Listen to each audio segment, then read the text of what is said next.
연예계에서 대표적인 인고 부부로 알려졌던 서세원, 서정희 씨 부부의 숨겨진 이야기들이 재판 과정에서 불거져 나왔습니다. 남의 사생활을 들추는 건 씁쓸한 뒷맛을 남기게 되지만 서 씨 부부의 사례를 반면에 교사로 삼을 필요가 있겠습니다. 최근 주요 사건의 뒷얘기를 들어보는 시간입니다. 백기종 전 수서경찰서 강력팀장 나오셨습니다. 어서 오십시오. 네, 안녕하세요. 예. 먼저 개그맨 서세원 씨 또 서정희 씨 부부 네. 어제 4차 공판이었죠. 그렇습니다. 지금까지 공판 어떻게 진행돼 왔는지 정리 간략하게 해주십시오. 네, 원래 서정희 씨하고 서세원 씨는 사실 80년도에 만나서 CF 네. 모델이었죠.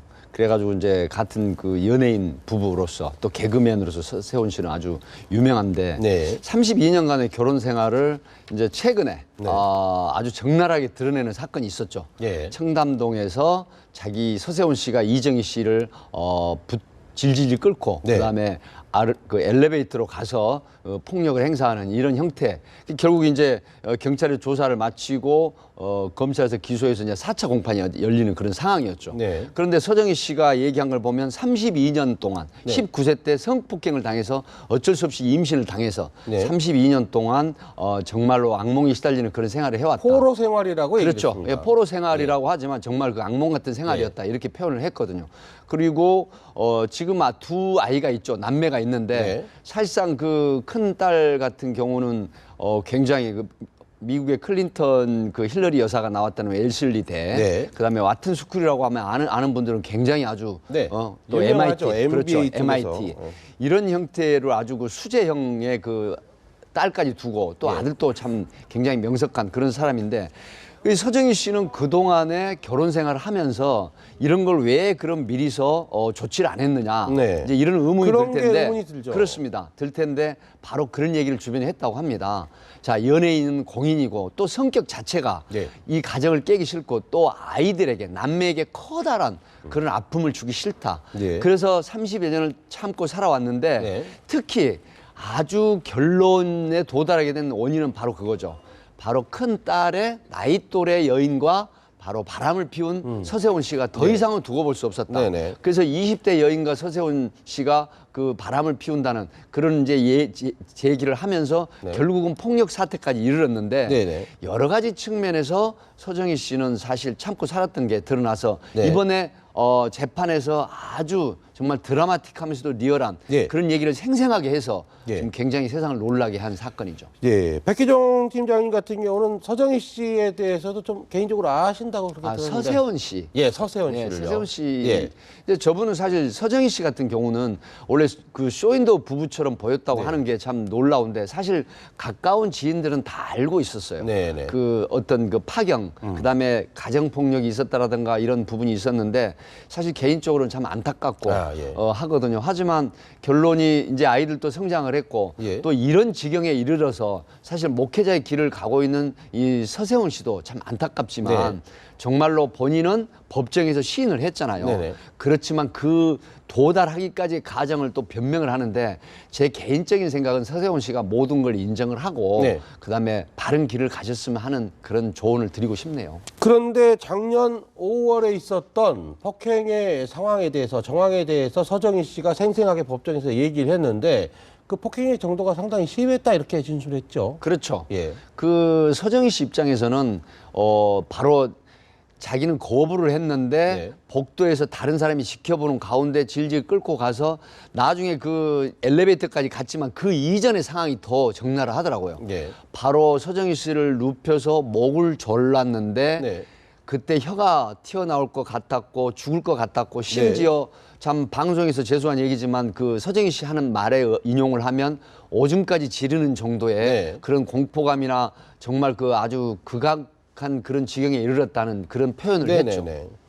그렇군요. 그런 정도의 폭행이 있었는데 그럼 이건 서정희 씨의 진술이고 서세원 씨의 입장은 어떻습니까? 서세원 씨는 그 당시에 엘리베이터에서 질질 끌고 갔던 폭행은 인정을 하지만 네. 서정희 씨가 얘기를 하자고 했는데 거절을 하고 네. 그다음에 납치라는 표현을 쓰면서 사람 살리라고 소리를 질렀다. 이런 부분이 너무 자기를 화나게 했다. 서세원 씨를 화나게 했다. 그러나 자기는 의도가 대화의 의도였었지 결코 서정희 씨를 납치하거나 폭행할 의도가 없었다라는 변명을 하는 것이죠. 그렇군요.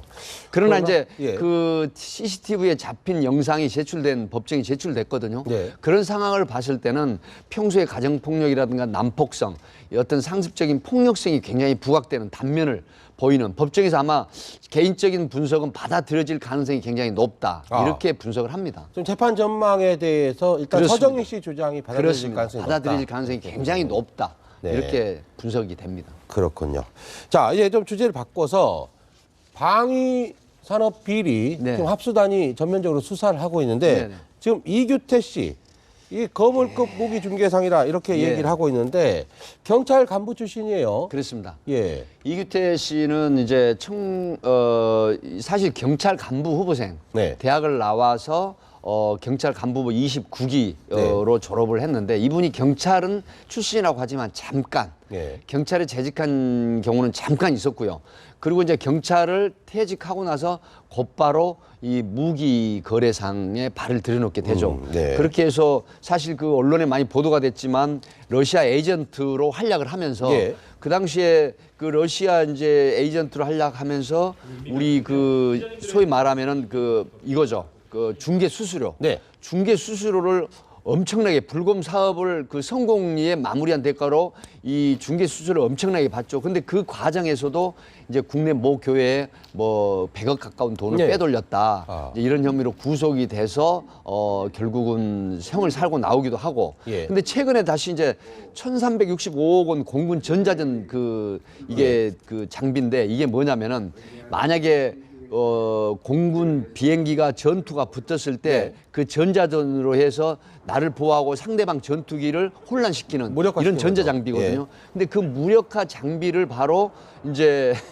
들어오게 하면서 여기에서 500억 상당을 예. 국고를 축내는 걸로 해서 지금 거의 반 정도를 그렇죠. 빼먹었군요. 그래서 방수단에 의해서 지금 김기동 그 단장이죠. 예. 여기 팀에 의해서 지금 체포돼 가지고 영장이 청구된 상태인데 그렇군요. 사실 또 하나는 이제 폴라리스 예. 그 저 대표로서 클라라 네. 그러니까 이 그 폴라리스라는 회사의 네. 그 대표로 지금 회장으로 있었죠. 그 아들이 사장이고요. 근데 네. 클라라하고 또 이제 카톡으로 주고받은 그런 계약 관계에 있어서 뭐 노출이 되면서 상당히 세간의 화제를 모으고 관심을 모았던 인물이죠. 그렇군요. 네. 이규태 회장이 별명이 많더라고요. 불곰도 있고, 예, 예. 클라라의 회장님도 있고, 예. 기부천사도 있습니다. 예, 기부천사. 불곰은 이제 불곰 사업해서 그렇죠. 돈을 벌어서 그랬을 것이고, 네. 클라라의 회장님은 이제 보시다시피 지금 카톡 대화 때문에 그렇습니다. 국민들한테 유명해진 건데, 기부천사는 뭡니까? 기부천사는 저 또 이분이 네. 이런 그 무기 중개상을 하면서 사실 무기 중개상을 하면요. 그 5% 정도를 수수료를 받거든요. 네. 그러니까 비행기가 대당 예를 들어서 1,000억대 가는 네. 비행기라고 하면 네. 한번 계산해 보세요. 50억 그런 정도 형태입니다. 되네요. 예. 네. 그런데 보통 20대씩 비행기를 이렇게 중개를 하지 않습니까? 네. 그러면 그 액수가 보통 300억, 예. 뭐 많게는 이분이 실제로 1,000억 정도까지 받은 예. 그 전력이 있는데 문제는 기부천사라고 하는 부분은 보통 이런 분들이 자기의 어떤 과시 형태도 있고 예. 또 그런 사업을 하면서 많은 어떤 지탄을 받는 거를 좀 극소화시키는 예. 방법으로 여기저기 장학 사업도 하고 또 뭐 예를 들어서 뭐 그 독거 노인이라든가 예. 이런 곳에 또 이 소위 말하면 기부를 하는 아. 이런 형태를 상당히 많이 해서 기부천사라고 하는 그런 닉네임이 또 붙었던 분이죠. 그렇군요. 네. 참 이게 방산비리 수사가 이제 급물살 타면서 무기 관련 로비스트들의 세계는 우리 일반 국민들이 잘 모르지 않습니까? 예전에 그 유명했던 린다김이 있었고 린다김. 김대중 정부 때 조풍원 씨가 있었는데 조풍원 씨가 있었고 이 김영환 무기, 씨라는 사람도 있었죠. 아 그렇죠. 이 네. 로비스트 김영환 씨 네네. 있었는데 로비스트들의 세계가 어떤 건지 조금 예. 살짝 보여주실 수 네, 있습니까? 조풍훈 씨 같은 경우는 DJ 때 네. 이제 나중에 그 DJ의 일산 집을 예. 구매해줬다 그래서 이제 세간에 이제 화제가 됐었던 건데 사실 이 조풍훈 씨는 이 DJ 때 유명 로비스트죠. 네. 재미 사업가이기도 한데 73년도에 이제 무역회사 기흥물산이라는 걸 설립을 해가지고 미국 군수업체 장비 납품을 합니다. 네. 그래서 이제 아마 이 군수업계에 대해서는 아주 전설 레전드로 그 이름을 날리는 사람인데 네. 99년 7월 달에 이제 김대중 전 대통령 일산 자택을 매입해 줬다 그래서 아마 세간에 이제 알려지게 된 거죠. 근데 2008년 대우그룹 때 대우에 대한 회생 절차, 예. 또 로비 이런 구명 절차를 하다가 결국은 그 6개월의 실형을 살기도 했죠. 예. 근데 이분은 이제 2013년도에 별세를 했습니다. 그러고 이제 린다 김 얘기를 조금 드릴까요? 네. 린다 김 얘기는 딱 린다 김은 백희종 팀장님이 좀 아신다고 개인적으로 아신다고 뭐 들었습니다. 개인적으로 아는데요. 네. 사실상 업무적으로 아는 건 아니고 네. 그 지인을 통해서 네. 뭐 아는 분이지만 아주 디테일하게 아는 건 아닙니다. 네. 근데 이분은 사실 2000년도에 이양호 국방부 장관하고 금진호 상공부 장관하고 저 사람이 무슨 얘기하는가 하는데 산타 바바라의 아침 해가지고 네. 연서가 공개됐었죠. 매우 인상적인 연회편지였습니다. 예. 그래서 그때 아주 세간의 흥미를 돋구었던 그런 건데 그 이후로 산타바바라에 여행 가서 한밤 주무신 그것을 분도 섭렵하기도 많다고 하고 예. 그것을 관광차 갔던 사람들이 많았었죠. 예. 근데 이제 린다 김은 사실 서초동에 수천억에 가까운지는 모르겠지만 상당한 그 땅을 부지를 매입을 해서 지금 그 건물을 짓기도 했는데 지금 그 건물 사업이 좀 안 되고 있다는 얘기가 좀 들리기도 합니다. 그래서 사실 린다 김은 뭐랄까 이 굉장히 김영삼 정부 시절에 이 공군 통신 감청용 정찰기를 획득 사업, 백두 사업으로 이제 주인공이었죠. 백두 사업. 예. 예. 그래서 사실 이분은 또 이제 이규태 씨하고 틀리게 예. 미국의 방산업체 에이전트로 활동을 하신 분이죠. 예. 그래서 사실 1천만 달러를 수수료로 받기도 한 전력이 있었어요. 그런데요, 지금 이 받는 돈이 액수가 굉장히 많은데 이 로비스트 또는 중개상이 그 돈 수백억이나 되는 걸 500억씩이나 되는 걸 혼자 다 챙기지는 않을 거 아닙니까? 예, 그렇습니다. 바로 그 부분이 포인트 아니에요? 네. 이 다시 또 로비해야죠. 방산업체의 비리라고 하는 거는 예. 바로 계속 롤링이 된다고 보시면 되죠. 네네. 그러니까 굴러간단 만약에 말이죠. 300억이나 네. 500억 정도를 수수료 또 인센티브로 받았는데 그 예. 돈을 다시 또 다른 무기 사업에 네. 로비 자금으로 활용하는 게 예. 그래서 미국 같은 경우는 로비스트가 사실 직업으로 정착이 돼 있지만 합법화돼 있죠. 네. 그러나 대부분의 나라에서는 이게 부정청탁과 굉장히 연루돼 있거든요. 네. 그래서 우리 김기동 수사단장께서 지금 맹활약을 하고 계시는데 네. 사실 우리나라 같은 경우에는 이게 만약에 방산 비리를 척결을 못하게 되면은 지금 이런 거 있죠. 네. 얼마 전에 보도됐죠. 정말 어처구니 없는 겁니다. 아니 방탄복을 전쟁이 났을 때 방탄복을 네, 예. 입게 되면 실탄이 뚫지 못해서 생명을 지키는 군인의 목숨을 지키는 그렇죠. 그다음에 그 군 전력을 증강시키고 그 정말 그 희생을 남지 않게 하는 이 방탄복을 공군 중령급들이 어떻겠습니까? 부정으로 네. 로비를 받고 그다음에 수억 대의 돈을 받고 네. 그다음에 그걸 납품을 했단 말이에요. 만약 전쟁이 나서 총을 맞으면 다 사망을 하잖아요. 예전 같으면 능지처참을 그리고 할 지금 일입니다. 그렇죠. 예. 통영함 같은 것도 네. 지금 보도됐죠. 이게 지금 탱크 네. 참 제가 들은 얘기입니다만은 탱크가 새 탱크가 오면은 그게 일주일도 안 돼서 이게 수리하기 바쁘다고 합니다. 그리고 부품이 엉망이라는 보도됐죠. 거죠. 바다에 나가 있는데 예. 그 뭡니까 제어기라든가 예. 또 방향타 키 예. 이런 게 또 고장이 나가지고 예. 참 제가 방송이라 시간 짧고 다 말씀 못 드리지만 뭐 언론 보도에 다 노출된 거기 때문에 네네. 이런 방산 비리를 정말 척결하지 않으면 어마어마한 군 전력의 차질이 온다. 예. 그래서 정말 저는 김기동 수사단장이 똘똘 뭉쳐서 방탄 비리 척결에 아주 최선봉에 섰으면 좋겠습니다. 어제 이한구 총리가 또 대국민 담화도 그렇습니다. 냈는데 예. 그 부분에 대해서 더 철저하게 수사가 네. 있어야겠습니다. 자, 끝으로 주제가 하나 이게 좀 재밌는 건데 유명인과 친분이 있다. 특히 제가 워렌 버핏 같은 세계적인 투자가를 만나러 간다 이러면서 돈을 뜯은 사람이 있는데요. 예. 저는 이게 이런 말에 속아 넘어가는 사람이 더 신기해요. 예. 그 이분이 처음에 이제 2005년도에 네. 인터넷 채팅으로 만났습니다. 네. 피해 여성은 나이가 더 많죠. 예. 그런데 인터넷 채팅으로 만났는데 이분 직업이 약사입니다. 근데 이제 인터넷 채팅으로 만나서 결국 동거를 하게 됩니다. 네. 동거를 하게 되는데 동거를 하면서 이 사람이 뭐 예를 들어서 그 김대중 그 저 대통령 뭡니까 그 보좌관 예. 뭐 이강철 보좌관의 낙선 1억원을 줘야 된다 해서 1,000만 원. 또 이명박 대통령이 자원 사업 그 회사에 날 취직을 시켜준다고 하는데 네. 또 들어가는 돈이 4천만 원.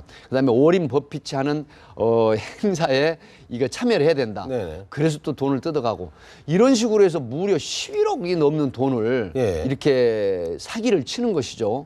그래서 이제 어느 날 이 사람하고 이제 네. 결별 가까운 수준에 가는데 심지어 약국을 하는 약사니까 약국을 하잖아요. 네네. 그 약국에 와서 또 행패를 부려가지고 600여만 원을 또 뜯어가기도 하는 네. 이런 형태에서 참다 못해서 고소를 해가지고 예. 이 사건이 세상에 알려지게 된 거죠. 그랬군요. 네. 그 피해자가 굉장히 정말 순진한 분이 아니었나 이런 생각이 드는데 근데 어쩌다가 들통이 났답니까? 근데 이분이 예. 그 결국은 계속해서 그런 사기를 하고 이제 처음에 이제 네. 중간쯤에 사기라는 걸 알았다고 합니다. 네. 그런데 그 본인의 신분 세탁을 엄청나게 했어요. 그러니까 네. 뭐 오렌 버핏이나 이명박 대통령이나 뭐 하여튼 DJ나 노무현 대통령하고 다 친분이 있는 것처럼 네. 이렇게 해가지고 결국은 사기했던 게 이제 나중에 속았다. 아. 그래서 돈을 돌려달라고 했음에도 돌려주지 않고 예. 나중에 알고 보니까 자기 유흥비라든가 개인 생활비 카드 충당하는데 다 써버린 것이죠. 네네. 그렇게 해서 결국은 고소를 하게 돼서 네. 이 사람이 들통이 나게 된 것이죠.